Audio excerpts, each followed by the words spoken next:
Hello and welcome everyone back to my channel. तो आज हम डिस्कस करेंगे बॉन्ड मार्केट के बारे पे। स्टार्ट करने से पहले अगर आप इस चैनल पे नए हैं तो मेक श्योर आप इस चैनल को सब्सक्राइब करें because we are planning to come up with a very new and exciting series of videos. तो मेक श्योर करें कि आप इस चैनल को सब्सक्राइब करें और अगर आपको ये वीडियो अच्छा लगे तो प्लीज़ लाइक करें।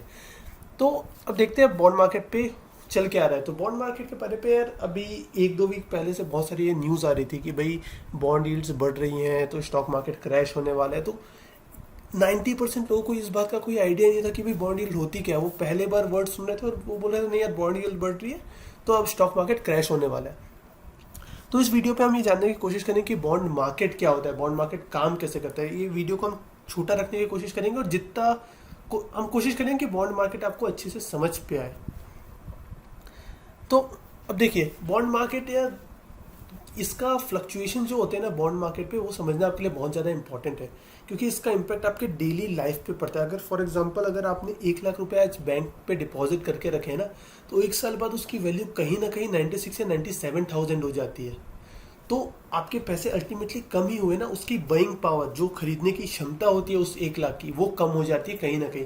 तो इसलिए ये आपकी लाइफ से बहुत ही ज़्यादा रिलेटेड है। तो मेक श्योर करें कि ये वीडियो को आप एंड तक देखें तो आपको समझ पे आएगा कि भाई ये एक्चुअल पे होता क्या और इससे बचने के लिए आप क्या कर सकते हैं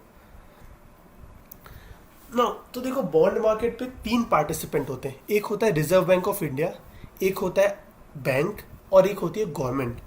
तो reserve bank of India, bank और गवर्नमेंट ये तीनों मिलके बॉन्ड मार्केट चलाते हैं। ऐसा नहीं कि आप नॉर्मल पब्लिक बॉन्ड मार्केट में पार्टिसिपेट नहीं कर सकते, आप भी कर सकते हैं, बट उसके लिए एक अलग तरीका है।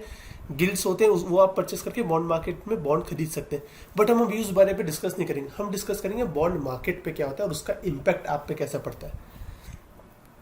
तो देखिए अब आपको ये बात तो पता होगी कि गवर्नमेंट की इनकम कहाँ से आती है। गवर्नमेंट का सोर्स ऑफ रेवेन्यू और सोर्स ऑफ इनकम क्या है? सिर्फ और सिर्फ टैक्स जो गवर्नमेंट आपसे लेती है। तो और बाकी पार्टिसिपेंट कौन है? बैंक है। अब बैंक की इनकम कहाँ से आती है? बैंक की इनकम आती है, एक होता है लोन। अगर आप बैंक से लोन लेंगे तो एक इंटरेस्ट रेट आपको बैंक को देना पड़ता है, वो होता है लोन रेट। अभी हम आसान भाषा पे समझने के लिए उसको लोन रेट बोल रहे हैं। और एक होता है डिपॉजिट। अगर आप बैंक पे कुछ पैसे डिपॉजिट करते हैं तो उसके बदले में बैंक आपको एक इंटरेस्ट देती है कि फॉर एग्जांपल अगर 4% के रिटर्न है तो अगर आपने 100 रुपये डिपॉजिट किए तो 1 साल बाद आपको 104 रुपये 104 रुपीज़ मिलेंगे बैंक से। So that is the deposit rate. तो ये दोनों के बीच का जो डिफरेंस होता है, लोन पे उनको पैसे मिलते हैं और डिपॉजिट पे उनको पैसे देने पड़ते हैं।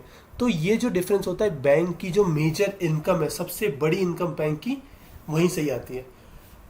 अब बात करते हैं कि गवर्नमेंट इन सब में अचानक से कैसे आ जाती है। क्योंकि देखो अब गवर्नमेंट को अगर कुछ भी चीज़ चाहिए या कुछ भी चीज़ उनको काम करना है तो उनको चाहिए पैसे। अब ऐसा तो नहीं कि गवर्नमेंट को पैसे चाहिए तो पैसे प्रिंट कर दें, ना, वैसी चीज़ें नहीं होती। गवर्नमेंट को भी फिनेंसर की ज़रूरत पड़ती है जिसके लिए वो बैंक्स के पास जाते हैं कि भाई हमको पैसे दे दो, हमको पैसे आपसे बोरो करने। तो उसको बोलते हैं गवर्नमेंट बोरिंग्स।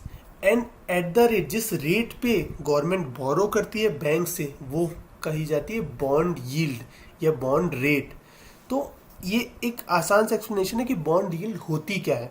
अब ये देखिए कि यहाँ पे लिखा हुआ है कि 6.2 यहाँ पे गवर्नमेंट बोरिंग की रेट है, ये ऐसा लिखा हुआ है। तो हम इस नंबर पे कैसे आ गए? ये नंबर ऐसे ही नहीं बन जाते। अगर आप बैंक के पास जाएंगे, गवर्नमेंट बोले कि मेरे को पैसे चाहिए, तो बैंक तो ये भी बोल सकती है ना कि भाई मैं आपको 10% पे दूंगी या 12% पे दूंगी, ठीक है। या फिर गवर्नमेंट बैंक को बोल सकते हैं कि भाई देखो मैं गवर्नमेंट हूँ तो आप मेरे को 3% पे दो या 1% पे दे दो, क्योंकि उनको तो बोरिंग कॉस्ट अपनी कम रखनी है गवर्नमेंट को। बट ऐसा होता नहीं है। गवर्नमेंट कोई भी हो, बट वो बैंक को नहीं बोल सकती कि भाई आप मेरे को कम परसेंट पे दो। और बैंक गवर्नमेंट को ज़्यादा पे क्यों नहीं देती पता है? क्योंकि गवर्नमेंट जो होती है सबसे बड़ी बोरोअर होती है बैंक्स के लिए। क्योंकि सबसे मेजर पोर्शन जो होता है, अगर 100 रुपीज़ है तो गवर्नमेंट सबसे मेजर पोर्शन 50% से ज़्यादा बोरो करती है गवर्नमेंट किसी भी बैंक से। सो गवर्नमेंट इज द सबसे biggest customer of the bank. तो ये बात आप ध्यान रखिए। अब देखिए कि 6.2 के फिगर पे हम आए कैसे। तो ये ना ही गवर्नमेंट डिसाइड कर, ये चीज़ गवर्नमेंट डिसाइड करती है फर्स्ट ऑफ ऑल, और ये चीज़ बैंक के प्रेशर पे डिसाइड होती है।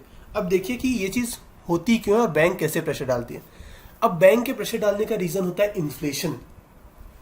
अभी रिसेंटली एक तो 2013 पे हुआ था और एक अभी अभी रिसेंटली, अभी जो पिछली 2-3 बार से जब गवर्नमेंट ने बॉन्ड इशू करने का देखा ना, तो बैंक ने क्या बोला, भाई नहीं, हम इस प्राइस पे जब 6% पे गवर्नमेंट ने पहले बॉन्ड लेके गए तो बैंक ने बोला नहीं नहीं हम तो नहीं खरीदेंगे।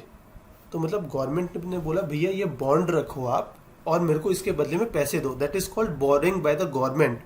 तो गवर्नमेंट ने बोला भाई ये 6% इस पे मैं आपको दूंगा, तो आप ये बॉन्ड रखो और मेरे को पैसे दो। बैंक्स ने वो बॉन्ड्स खरीदे ही नहीं। फिर थोड़ा सा इन्फ्लेशनरी प्रेशर डेवलप हो। अब ये प्रेशर कैसे डेवलप करते हैं? आरबीआई जो होता है, RBI is a merchant banker for government, मतलब कि जो गवर्नमेंट के बिहाफ पे बैंक से जाके बोरोइंग करता है। तो RBI is a merchant banker. तो आरबीआई को गवर्नमेंट ने बोला भाई आप जाओ पैसे बोरो करके लेके आओ, हम 6% पे बोरो कर रहे हैं। तो बैंक ने बोला अरे यार इन्फ्लेशन भी 6% के आसपास ही रहेगा। तो हमेशा देखो बैंक क्या देखता है कि भाई उसका इन्फ्लेशन से ऊपर ही रेट पे मतलब लेंड करे पैसे अपने। तो ये चीज बैंक्स देखते हैं। तो बैंक ने बोला अरे यार इन्फ्लेशन भी इसी रेंज के अराउंड पे रहने वाला है, तो फिर तो मैं नहीं कर पाऊंगा। क्यों? क्योंकि भाई इन्फ्लेशन इज महंगाई। फॉर एग्जाम्पल अगर कोई एक वाटर बॉटल आज आपको 100 रुपए पे मिल रही है, एक साल बाद अगर महंगाई 6% बढ़ गई, मतलब वो वाटर बॉटल आपको 106 रुपए में मिलेगी, 106 रुपीज पे। तो दैट इज द डिफरेंस। इसीलिए बैंक ये देखता है कि भाई इन्फ्लेशन कितना बढ़ रहा है, तो वो कोशिश करता है कि गवर्नमेंट को उसी के आसपास या उससे थोड़ा ऊपर रेट पे लेंड करे पैसे। तो गवर्नमेंट ने भेजा आरबीआई को कि भाई आप 6% पे लेके आओ। तो बैंक्स ने बोला नहीं नहीं हम नहीं देने वाले। तो उन्होंने गवर्नमेंट बॉन्ड्स बाई नहीं किए इस बार। तो फिर बैंक आरबीआई गए गवर्नमेंट के पास, तो आरबीआई ने बताया भाई ऐसी ऐसी चीज है। तो फिर गवर्नमेंट ने बोला ठीक है 6.2 कर देते हैं। अभी 6.2 तो कर दिया, 0.2% किसके लिए इंक्रीज हो गया?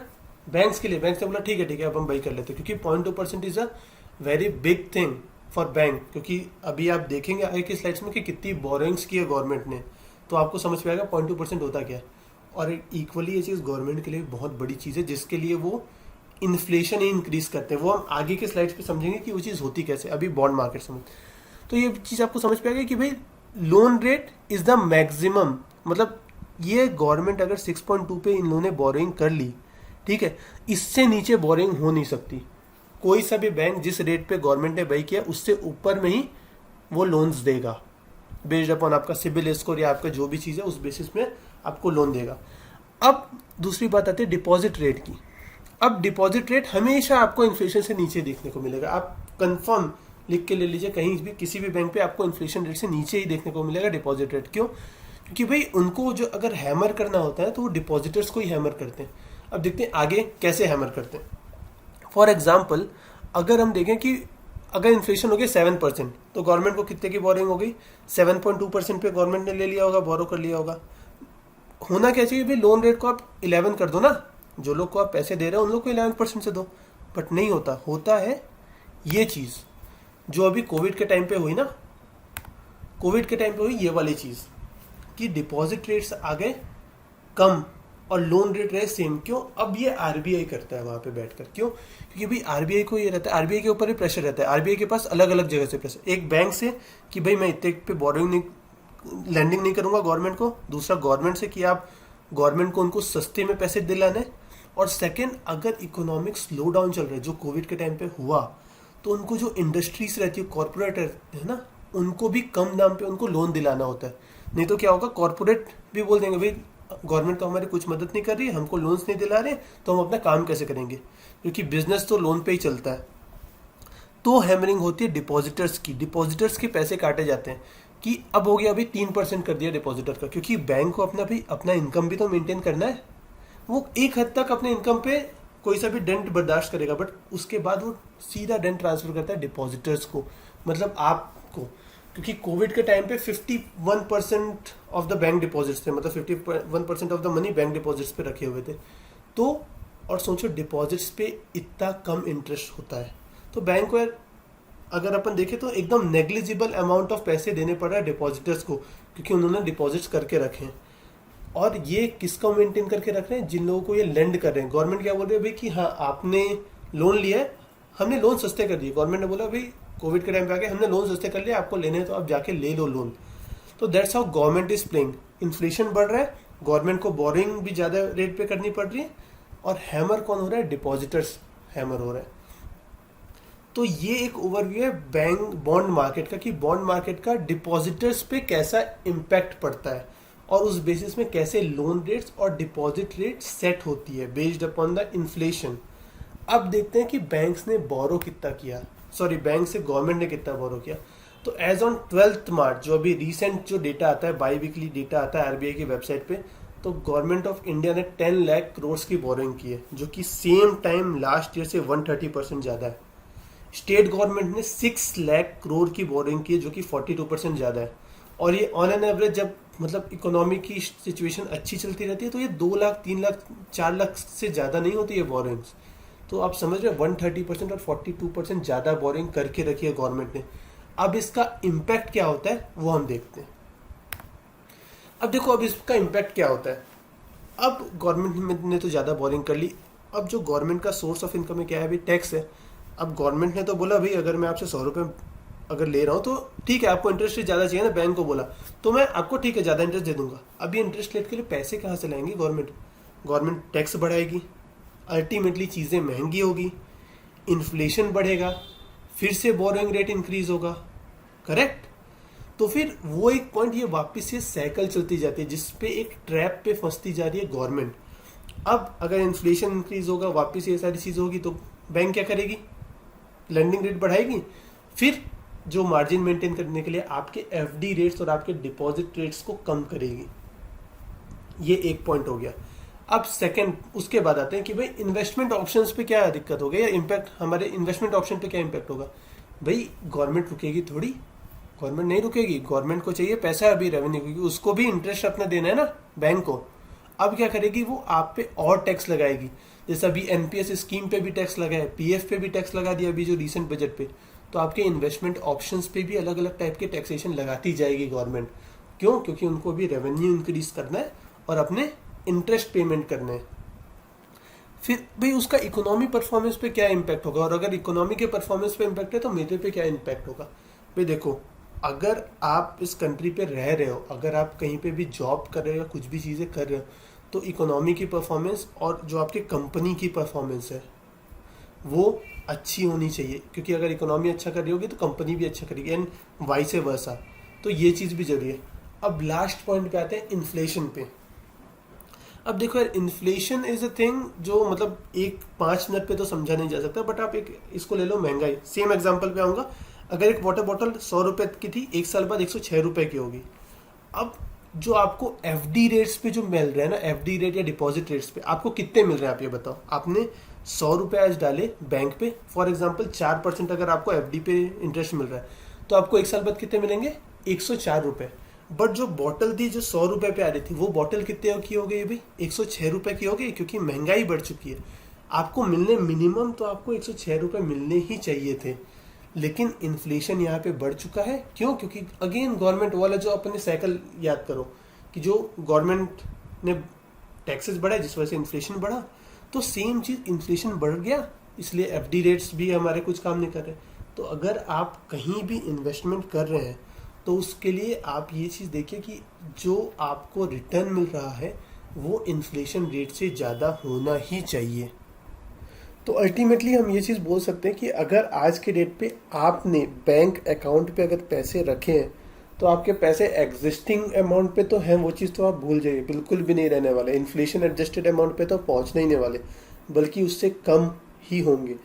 तो इसका मतलब क्या हो रहा है, आपको सिंपली आप एक लॉस इकर कर रहे हैं अगर अभी आपने अपने बैंक अकाउंट पे पैसे रखे हुए हैं तो भाई अब इस पे कर क्या सकते हैं यार, हमारे पास तो अभी कोई ऑप्शन नहीं है, हमको आती नहीं है चीज़ें, या हम समझाने भी जाए ना, अगर मतलब मोस्टली अगर आपके पेरेंट्स या ऐसे कोई भी होंगे जो कि एफडीज पे ज़्यादा भरोसा करते हैं, उनको समझाने जाएंगे तो आपको टाइम भी लग सकता है। तो इसके लिए आप क्या कर सकते हैं, सबसे पहले अपने आप को एजुकेट कीजिए कि भाई फिनेंशियली हो क्या रही है चीज़ें, ऑप्शंस और क्या क्या है। म्यूचुअल फंड, अभी किसी को भी पूछो तो बोलता है अरे म्यूचुअल फंड है, एसआईपी है, भाई वो एक ऑप्शन है, स्टॉक मार्केट भी है, कुछ एक ऑप्शन है, लेकिन बहुत सारे और भी ऑप्शंस अवेलेबल है मार्केट पे जहाँ पे आप अपने पैसे लगा सकते हैं और आपको एक डिसेंट अमाउंट ऑफ रिटर्न मिल सकता है। बट मेक श्योर करें कि आप जहाँ भी पैसे लगा रहे हैं आपको रिटर्न इन्फ्लेशन से ज़्यादा ही मिले, तभी आप प्रॉफिट पे आएंगे, और इन्फ्लेशन के बराबर मिलेगा तो आप ब्रेक इवन पे चले जाओगे। बट आपको चाहिए ज़्यादा रिटर्न अगर आपको प्रॉफिट पे लेना है तो। और उसके बाद अभी इन्वेस्टमेंट ऑप्शन जो आपकी रिस्क एपेटाइट है, आप कितने रिस्क ले सकते हो। कई लोग होते हैं कि यार ठीक है मैं तो शेयर मार्केट पे इन्वेस्ट करूंगा and they just go for option trading, फिर 10,000 जीरो बन के लौट जाते हैं, तो दे आर लाइक भाई शेयर मार्केट मेरे लिए नहीं है। तो ये आपको एक करेक्ट इन्वेस्टमेंट ऑप्शन आइडेंटिफाई करना है कि भाई आपके लिए इन्वेस्टमेंट ऑप्शन कौन सा सही है, आप कितना रिस्क ले सकते हैं। और ये दोनों चीज़ें आप कर लेंगे तो उसके बाद आपको पेशेंस रखना है कि हाँ भाई अगर आपने कहीं पे पैसे लगाए हैं तो आपको पैनिक नहीं होना है अगर कभी भी मार्केट गिर रहा है या कुछ भी नेगेटिव चीज़ें हो रही है। तो आपको पेशेंस रहना है और डिसिप्लिन रहना है। डिसिप्लिन पेशेंस मतलब कि हाँ भाई चलो 10,000 लगाया तो जीरो होते तक का वेट करना है, पेशेंस रखने तो बोले थे, नहीं वैसा नहीं। आपको एक लेना है कि भाई मैं यहाँ तक का स्टॉप लॉस ले सकता हूँ या यहाँ तक का लॉस में ले सकता हूँ। उस पर आपको डिसिप्लिन मेंटेन करके रखना है, तभी आप एक सक्सेसफुली अच्छे से इन्वेस्ट कर पाएंगे और तभी आप अपना वेल्थ इंक्रीज कर पाएंगे in the upcoming days. So I hope you guys that मैंने एक बेटर अंडरस्टैंडिंग क्रिएट करने पे हेल्प की होगी आप लोगों के माइंड पे कि भाई बॉन्ड मार्केट है क्या और वो काम किस तरीके से करता है। दो आपको थोड़े बहुत अगर डाउट्स होंगे तो प्लीज़ मेंशन करें वो सारी चीज़ों को एक कमेंट सेक्शन पे, और I be there to clear those doubts. तो एट द एंड अगर आपको वीडियो अच्छा लगा हो तो प्लीज़ लाइक करें और अपने फ्रेंड्स के साथ शेयर करें जिन लोगों को बॉन्ड मार्केट के बारे पे जानना है या जो इस फील्ड पे थोड़े नए हैं उनके साथ। और ऑल्सो प्लीज़ इस चैनल को सब्सक्राइब करें because in the upcoming days हम और भी नई नई चीज़ें लेकर आ रहे हैं जो कि ऑब्वियसली आपके लिए हेल्पफुल रहेगी आने वाले टाइम पे। Okay, so thank you all, happy Holi.